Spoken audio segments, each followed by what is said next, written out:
You are responsible. आपने क्यों नहीं दीन पढ़ा? क्या ये आपके लिए ममनू है? मैंने क्यों दीन पढ़ा है? मैं तो डॉक्टर था, आप फार्मासिस्ट हैं, मेरे बेटों ने पढ़ा है, वो नमाज जुमा पढ़ा रहे हैं। तो ज्यादती क्या है? वो हमारी है। हम गए प्रोफेशंस की तरफ, कैरियर्स की तरफ, और बिल्कुल जो हमारे सोसाइटी का निचला तरीन तबका होता है वो जाते हैं दीन की तालीम हासिल करने के लिए। अक्सर और बेशतर जो है आपको इमाम मिलेंगे हजारा और ये जो कोहिस्तान का इलाका है वहां के लोग इंतहाई गरीब, और वहां घर घर मदरसा खुला हुआ है। वो क्या है? वो रोटियां मांग कर मोहल्ले से लाके खाते हैं। ये तो आपने किया है ना। और फिर उनको स्टेटस ये दे दिया है कि उसके बगैर निकाह नहीं हो सकता। आप क्यों नहीं अपनी बेटी का निकाह पढ़ा सकते? Why can't you do it? Islam में कोई ब्राह्मणिज्म नहीं है, इस्लाम में कोई पापाइयत नहीं है, इस्लाम में कोई पंडित नाम की शय नहीं है, कुछ भी नहीं।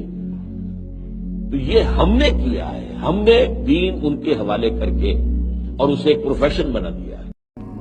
अस्सलाम वालेकुम। आज हम बात करेंगे कुरान के हकूक़ के बारे में कि कुरान के हम पे क्या हक़ हैं। कुरान मजीद के जो हम पे हकूक़ हैं, पहले सादा तरीन अल्फाज में समझ लीजिए। पहला हक़ ये है कि हम उसे मानें जैसा कि मानने का हक़ है। दूसरा हक़ क्या है? उसे पढ़ें कि जैसे पढ़ने का हक़ है।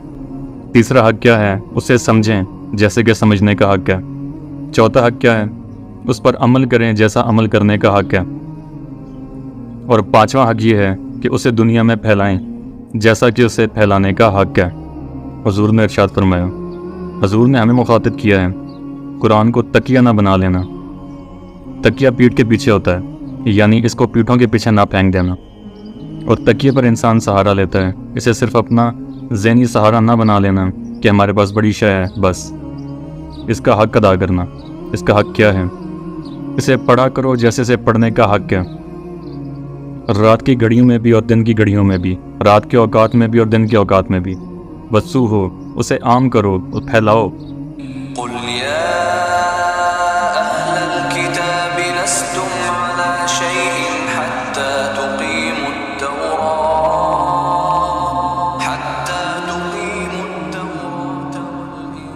कह दीजिए नबी सल्लल्लाहु अलैहि वसल्लम,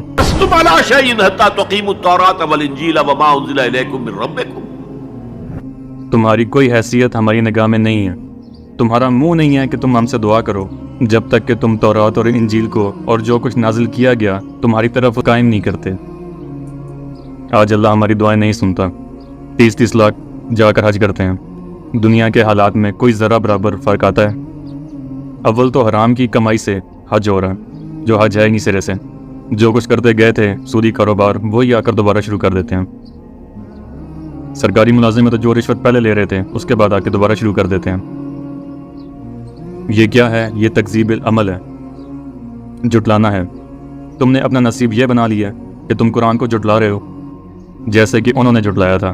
मसलुल्लज़ीना हुम्मिलुत तौरात सुम्मा लम यहमिलूहा कमसलिल हिमार यहमिलु अस्फारा।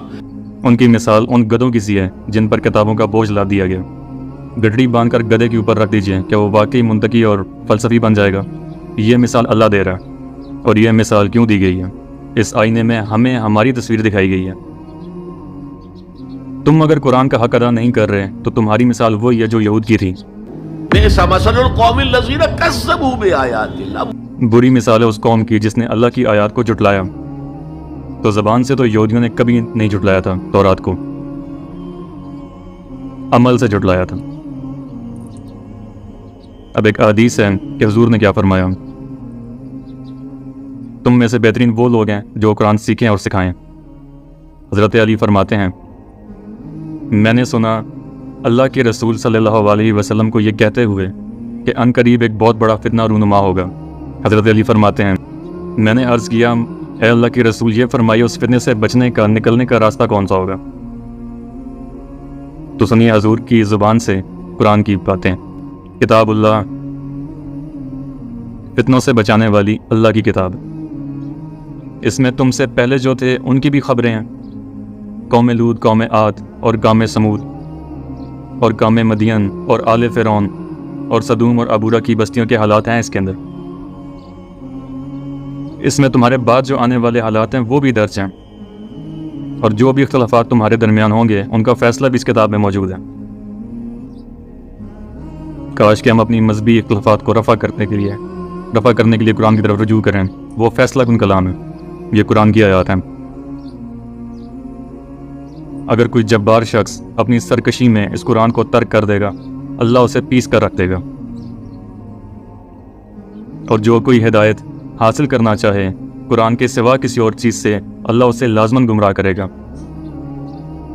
کتاب ہدایت تو یہ ہے، اور یہاں پہ کہا جاتا ہے اکیلے بیٹھ کے ترجمہ کرنے والا گمراہ ہو جائے گا۔